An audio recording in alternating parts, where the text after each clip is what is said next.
Si vous voulez gagner 5000 AEC pour démarrer dans le jeu en bonus, n'hésitez pas à utiliser mon référal code affiché à l'écran. Il faut l'insérer à la création et uniquement à la création de votre compte sur le site RSI. Il y a une rubrique spécialisée pour insérer ce code. Et donc vous allez démarrer avec 5000 AEC en bonus, en plus de la prime de démarrage. Donc merci d'avance à tous ceux qui l'utiliseront, car ça va m'aider à monter de niveau pour gagner des vaisseaux. Allez, on va passer directement au sujet de la vidéo. C'est parti, go! Eh bien bonjour tout le monde, bienvenue sur la chaîne de la Dark Red Security. Aujourd'hui, numéro 2, CitizenCon de 1954, résumé du dimanche, où il y a eu beaucoup de choses également. Alors on va essayer d'aller à l'essentiel, hein, on va pas trop s'attarder. Alors, ils ont parlé du base building, de la 1.0 et du craft. Alors, déjà, pour crafter, eh bien, il faut avoir des ressources, voilà. Et en fonction de ce que vous allez miner, passer au salvage, voilà, ou des objets que vous allez trouver, des matières que vous allez trouver, bah, elles auront une qualité différente les unes des autres. La ferrite ne sera pas toujours de la même qualité, et ainsi de suite. Donc vous allez raffiner ça, vous allez améliorer le processus de fabrication ou la qualité de la marchandise. Et pour le craft, ça va vous servir à construire des objets certainement plus costauds que ceux qui sont vendus dans le commerce. Par exemple, le pistolet Volt, bah voilà, d'origine il est en intégrité à 250 points. Et bah, vous allez peut-être pouvoir le monter avec votre processus de fabrication à 295 points d'intégrité. Ce qui est un gain non négligeable.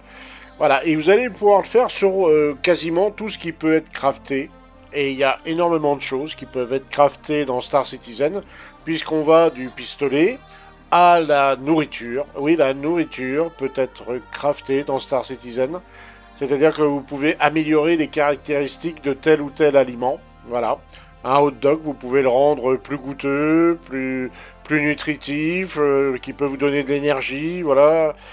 Bien sûr, bah, les composants. Et ça va très loin aux composants, puisque vous pouvez quasiment crafter tous les vaisseaux que vous voulez. Les composants de vaisseaux, les armes, vous pouvez tout faire. Donc, il y aura des niveaux. Pour les vaisseaux, on peut aller jusqu'au level numéro 5, qui va être le summum de ce qu'on peut mettre en termes de qualité sur un item. Et vous allez avoir pour les armes, la nourriture et puis certaines choses, le niveau 3 grand max. Voilà, vous allez avoir des meubles, des armes FPS, peut-être des armes de vaisseau, des composants aussi au niveau 3. C'est peut-être uniquement la coque des vaisseaux qui peut monter jusqu'au niveau 5. Après, il y aura peut-être d'autres articles qui pourront monter à des niveaux, on va dire, intermédiaires, peut-être niveau 4. Mais normalement, là, c'est soit niveau 3 max, et puis pour les vaisseaux, il y a du niveau 5. Voilà.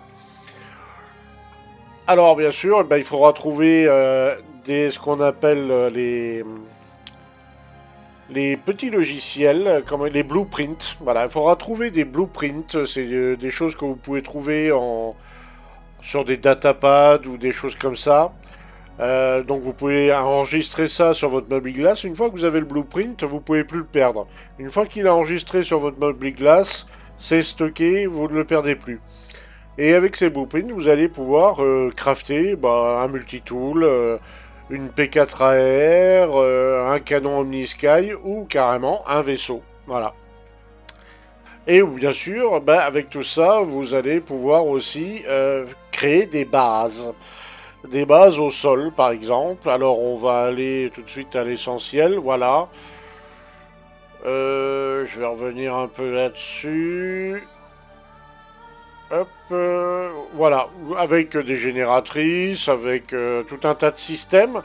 Des petits locaux d'habitation. Donc là, on est sur une base. Voilà, un coin de pêche. Voilà, avec un petit module d'habitation. Là, vous avez au milieu l'appareil qui sert à construire cette base. C'est un petit système à lévitation qui rentre dans un drag cutter, donc très pratique, hein, l'engin. Et donc qui vous permet de construire votre avant-poste, voilà, les petits avant-postes comme ça. Il a un système, alors ça fonctionne avec un système de drone Et à l'intérieur de la maison, bah, vous pouvez rajouter une imprimante 3D qui va vous construire vos meubles, vos armes, vos vêtements. Enfin voilà, c'est une imprimante qui sert à tout construire quasiment. Donc le craft dans Star Citizen, dès qu'il va arriver, va remplacer quasiment tous les commerces qu'on voit d'habitude. Donc ça c'est pour le housing, on va dire, à petite dose homéopathique, hein, voilà, très très light, on va dire. Alors, je sais pas pourquoi le truc reste comme ça, c'est très bizarre.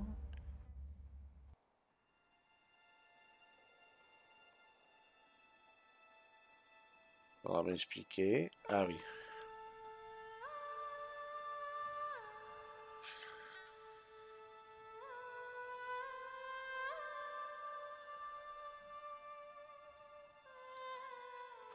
Alors, ensuite, on a ce qu'on appelle le craft industriel.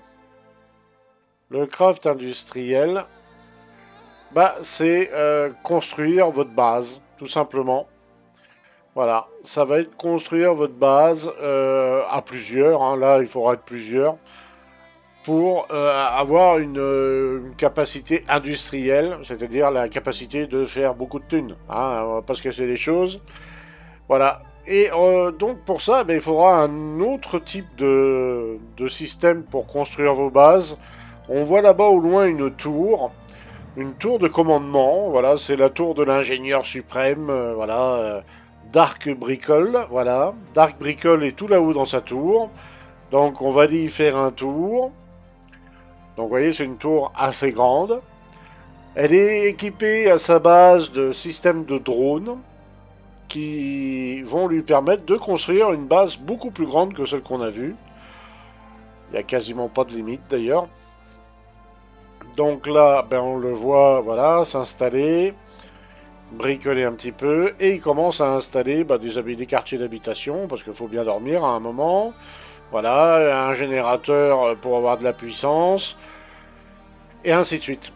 Et il va commencer à bricoler, voilà, à droite à gauche. Et là, il va se faire un site de minage, d'extraction. Voilà, avec trois systèmes comme ça. Donc, ben là, ça s'adresse aux orgas déjà qui sont d'au moins une dizaine de personnes, hein, plus ou moins. Même à 4 ou 5, on peut arriver, je pense, à faire tourner ça.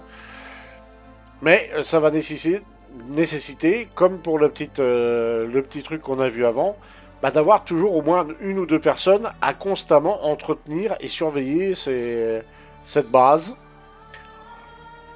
Donc là, on voit que c'est pour du minage. Donc là, le gars, lentement, très lentement, je sais pas pourquoi à chaque fois il allait aussi lentement, mais voilà.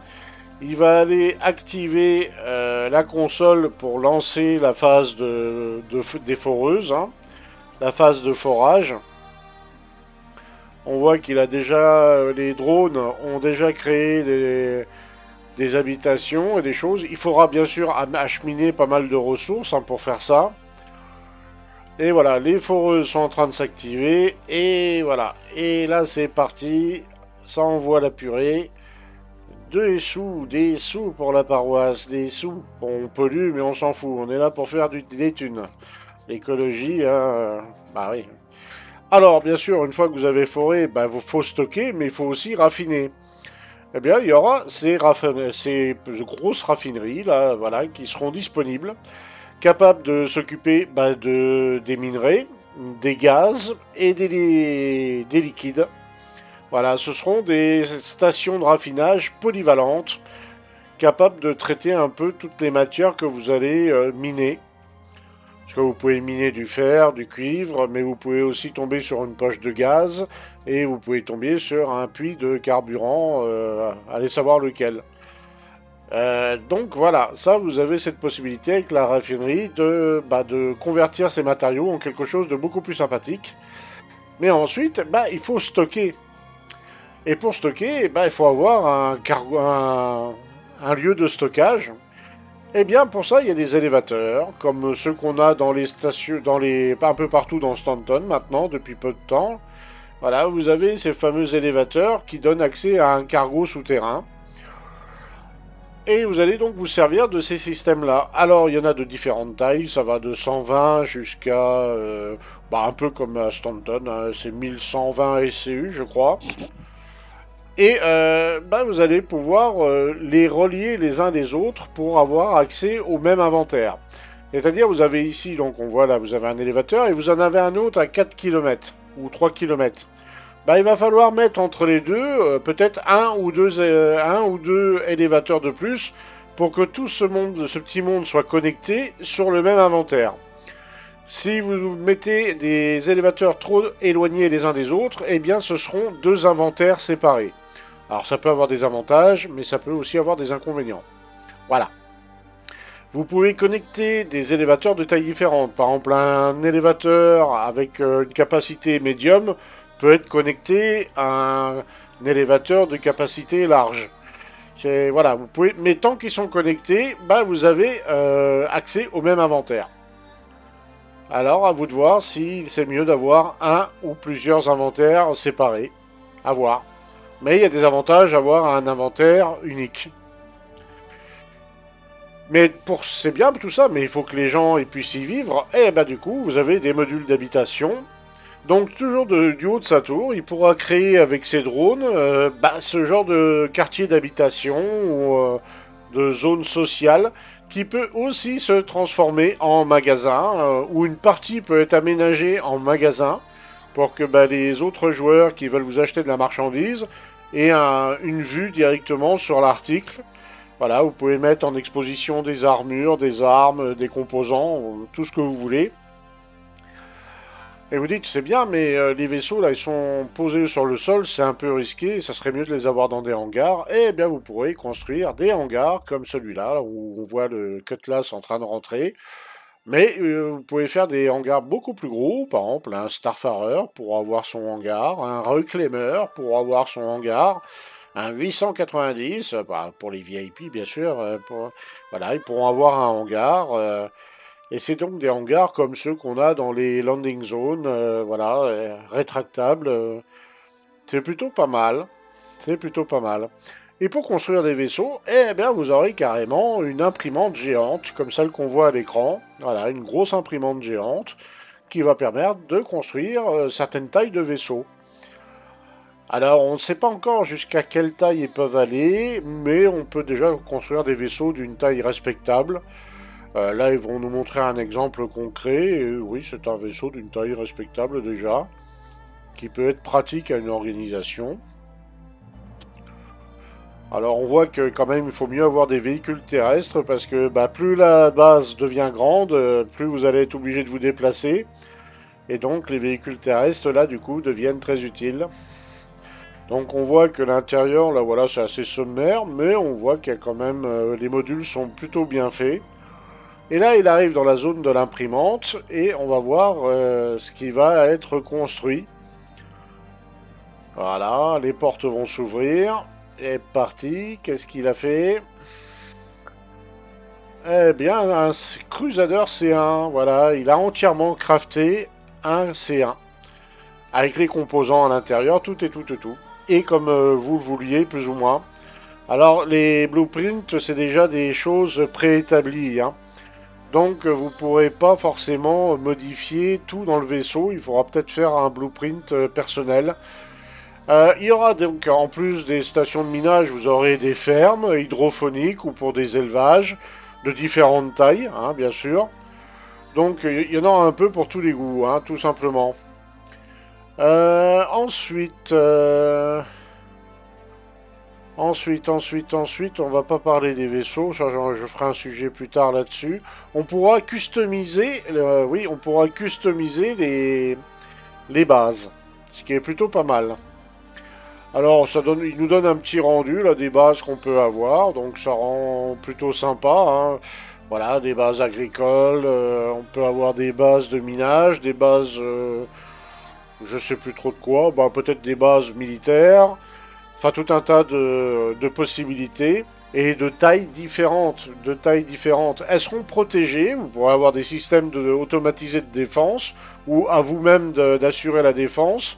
Elles résisteront à des grosses attaques parce qu'elles seront équipées de boucliers pouvant résister à des bombes de taille 10 et nécessitant donc l'attaque au sol pour désactiver les boucliers.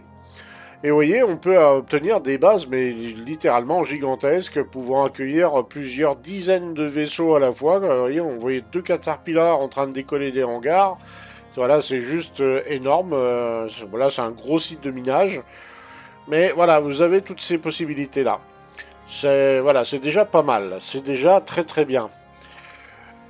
Ensuite, donc je reviens là-dessus. Hop. Le pionnier n'aura plus l'utilité qu'on lui connaissait. C'est que, bon, normalement il était prévu pour construire ce genre de base, mais du coup il devient plus trop utile à ce genre de base, puisqu'il va être plus embêtant qu'autre chose. Parce qu'il va falloir qu'il se déplace, voilà, il fera de la marchandise.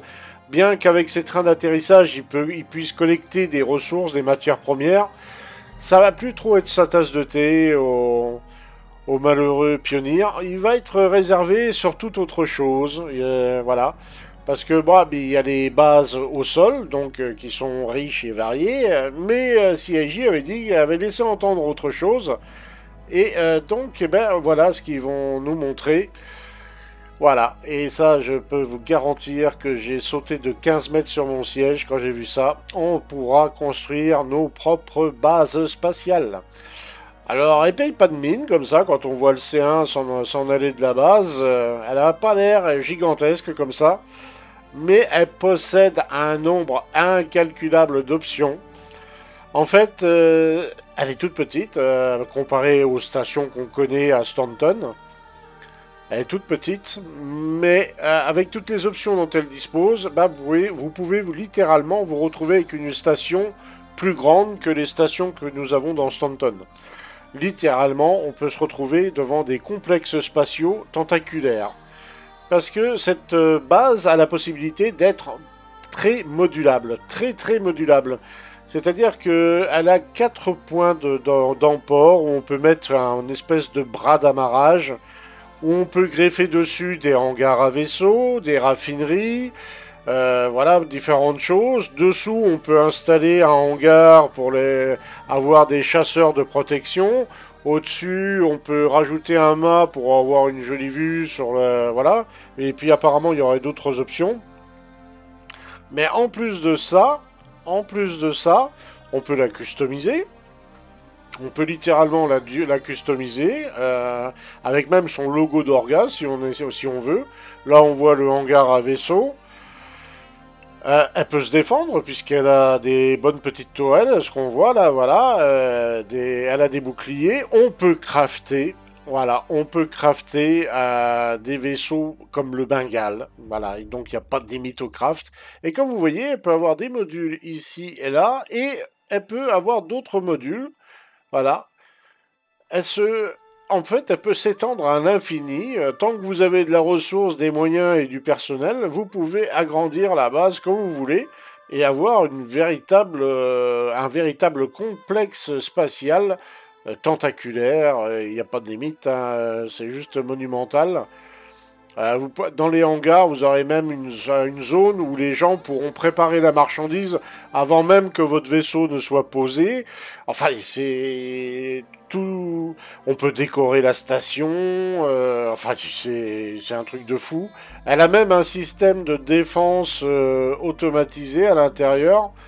Parce que il faut qu'elle puisse se protéger d'une attaque, par exemple. Hein. Elle peut se faire attaquer par des vilains pas beaux. Et donc, lorsqu'elle est prise d'assaut, elle aura un système de tourelles à l'intérieur, dans les couloirs, pour ralentir la progression de l'adversaire. Voilà. C'est juste démentiel. Elles seront quasiment indestructibles, hein, ces stations, parce que l'intérêt pour l'adversaire, c'est pas de la détruire, c'est d'en prendre le contrôle. Donc il y aura des séquences d'abordage assez violentes, hein, on va supposer. Voilà, il nous montre l'exemple. Voilà, il y a un sas d'amarrage. Ils vont passer par ce sas d'amarrage pour aborder la station. Et bien sûr, bah vous voyez, bon, il y aura quand même des forces de sécurité pas très très au point apparemment, mais voilà. Et bah, ces systèmes-là vont permettre de se défendre. Vous aurez des tourelles automatisées qui vont sortir du plafond et mettre la misère aux méchants vilains pas beaux, hein. Donc ça, c'est plutôt une bonne chose. Et on obtient des choses assez intéressantes à ce niveau-là. Ils ont parlé donc bien sûr de la 1.0. Alors la 1.0, c'est un sujet qui va être un peu obtus, mais avant de mettre la 1.0, ils vont attendre d'avoir 5 systèmes. Et le cinquième système, ça sera Terra. Donc on a Stanton, Pyro, Nyx. Ensuite, on va avoir Castra. Et pour finir, Terra. Une fois qu'ils auront ces 5 systèmes-là, ils vont considérer que, et que tous les gameplays seront finalisés. Alors, je vous laisse imaginer, ça va prendre un peu de temps, hein. Tous les gameplays seront finalisés, les performances seront bonnes, il n'y aura plus de reset. À la 1.0, il n'y aura plus de reset, ils l'ont bien précisé. Donc plus de wipe, voilà, plus rien. Quand vous allez jouer, bah, tout ce que vous avez stocké, tout ce que vous avez foutu, ça reste dans le jeu. Même les vaisseaux, comment acheter une game et tout. Ils vont implémenter avant ça, avant la 1.0, le système des assurances où il y aura 3 niveaux. D'ailleurs, ils ont reparlé de la LTI en disant que la LTI c'était une assurance de base. Il y allait avoir 3 niveaux d'assurance.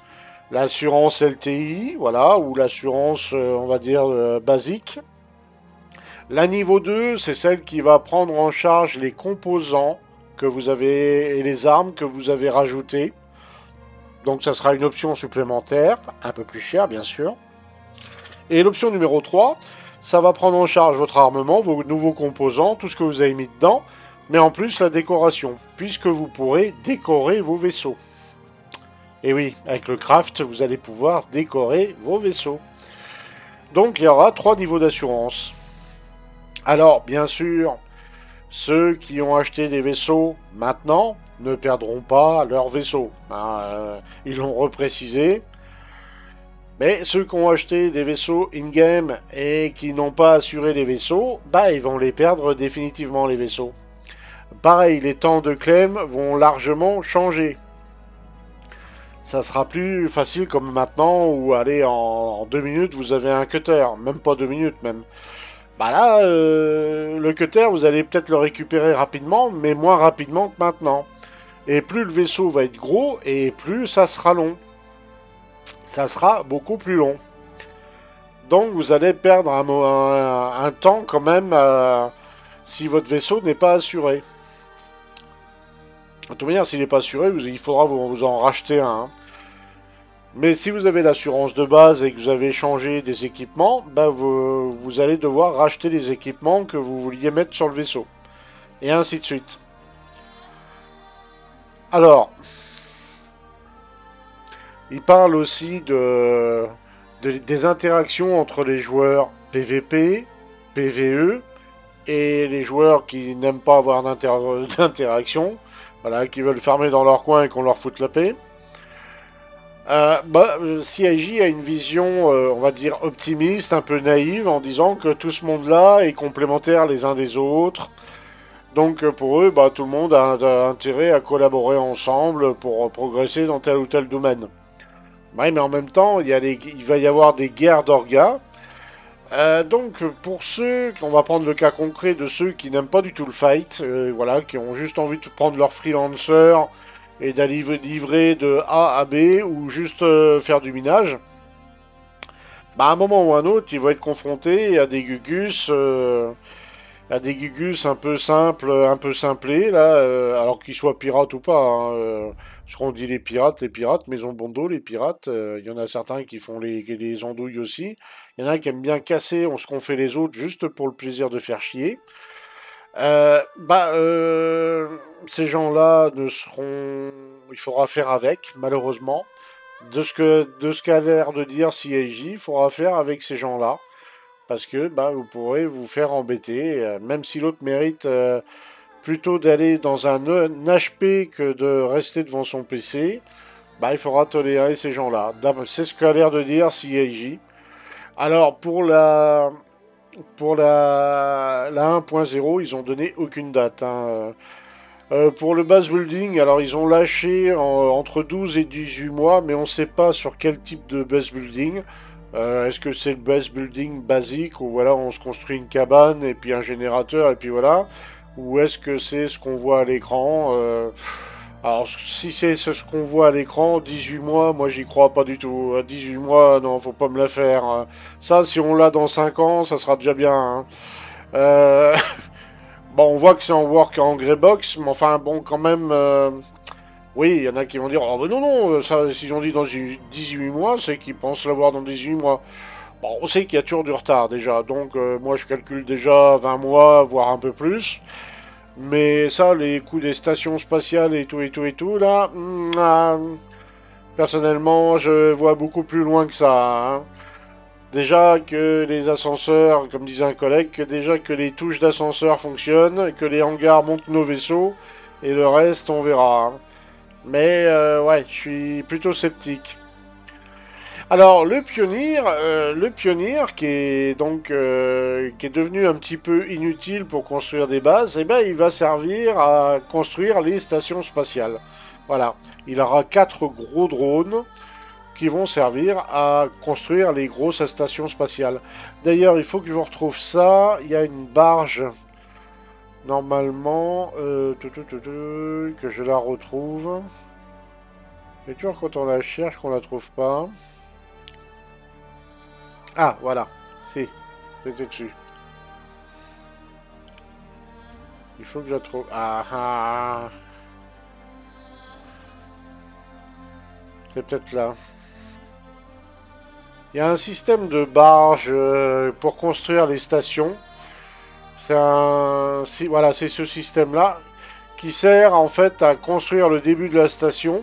Et une fois que vous avez fini la station, ce système de barge s'intègre dans la station. Donc à chaque fois, vous allez être obligé de construire une barge si vous voulez recréer une station. Alors oui, elles sont entièrement modulables, entièrement construites. On peut les construire complètement, de la tête aux pieds. Mais ouais, c'est assez.